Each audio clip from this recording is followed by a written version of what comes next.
இருக்கிறவரும் இனியவருமாகிய இயேசுவின் நாமத்தில் உங்கள் யாவருக்கும் என் அன்பின் வாழ்த்துக்கள். மகிமையின் ராஜா. சங்கீதம் 24:10.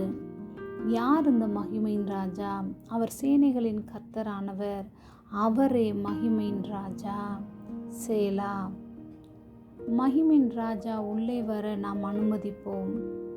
அவர் நம்முடைய கர்த்தராகிய இயேசு கிறிஸ்து. அவர் வல்லமையும் பராக்கிரமும் உள்ள கர்த்தர். அவர் நமக்காக எல்லா காரியங்களிலும் யுத்தம் செய்கிறார், நம்மை ஜெயம் எடுக்க செய்கின்றார், நம்முடைய பலவீனங்களை அறிந்திருக்கிறார். அவர் சேனைகளின் கர்த்தர், நம் நடுவில் வாசம் பண்ண விரும்புகிறார்.